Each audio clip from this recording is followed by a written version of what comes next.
အားလုံးပဲမင်္ဂလာပါရှင်ဒီနေ့ကျမပြောပြပေးသွားမယ်အကြောင်းအရာလေးကတော့ချက်သွန်နီကပေးနိုင်တဲ့ကျန်းမာရေးအကျိုးကျေးဇူးများကိုပြောပြပေးသွားမှာဖြစ်ပါတယ်ရှင်တခုခုစားတဲ့အခါချက်သွန်နီမထည့်နဲ့တော့ပါဇက်နာမှာစိုးလို့ပြောဘူးကြတာတွေတငယ်ချင်းလို့ကြုံမှုကြမယ်ထင်ပါတယ်ရှင်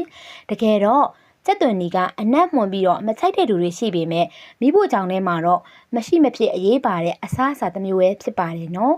အနံ့ကြောင့်မကြိုက်ကြပေမဲ့ကျန်းမာရေးအတွက်ကတော့အလွန်အထောက်အကူပြုတဲ့အာဟာရတွေအများကြီးပါဝင်နေပါတယ်ကဲဒီနေ့မှာဆိုရင်ချက်သွန်နီကိုမကြိုက်တဲ့သူတွေတောင်မှပဲစားသင့်တဲ့အကြောင်းရင်းတွေကိုပြောပြပေးသွားမှာပဲဖြစ်ပါတယ်ရှင်ပထမတစ်ခုကတော့ကင်ဆာကိုကာကွယ်ပေးနိုင်တာပဲဖြစ်ပါတယ်ရှင်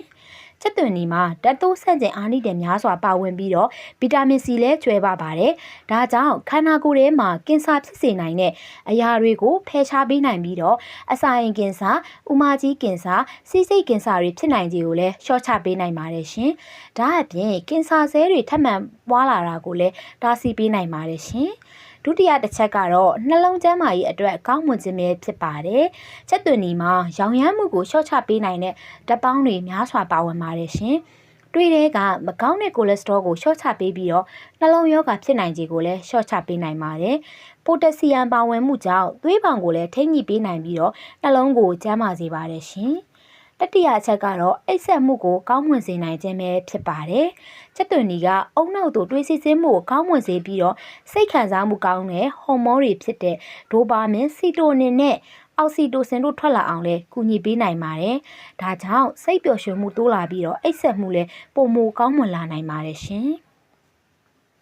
နောက်တစ်ခုကတော့အရေပြားနဲ့ဆန္ဒကျန်းမာရေးအတွက်ပဲဖြစ်ပါတယ်။ဗီတာမင်စီကျွဲဝတာကြောင့်ကောလာဂျင်ထုတ်လုပ်မှုကိုလှုံ့ဆော်ပေးပြီးတော့အရေပြားနဲ့ဆန္ဒကိုကျန်းမာစေပါတယ်။ဒါအပြင်တွေးတွင်းတကြားဓာတ်ကိုလည်းထိန်းညှိပေးနိုင်ပါတယ်ရှင်။ချက်သွန်နီမှာဓာတ်ပေါင်းတွေပါဝင်တဲ့အတွက်ကြောင့်တွေးတွင်းတကြားဓာတ်ကိုလျှော့ချပေးနိုင်ပါတယ်။ဒါကြောင့်စီးချိုယောဂါရှိတဲ့လူတွေအတွက်လည်းအထူးသင့်တော်တဲ့အစားအစာတစ်မျိုးပဲဖြစ်ပါတယ်ရှင်။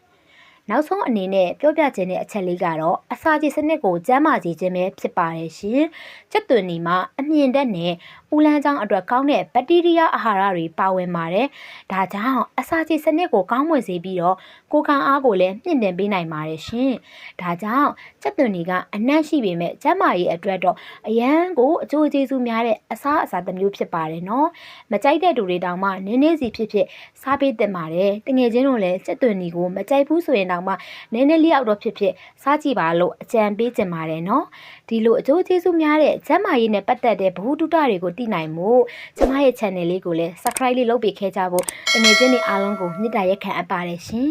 အားလုံးပဲကျန်းမာရေးကောင်းမွန်ပြီးတော့တာယာပျော်ရွှင်တော့နေ့ရက်များကိုပိုင်ဆိုင်နိုင်ကြပါစေရှင်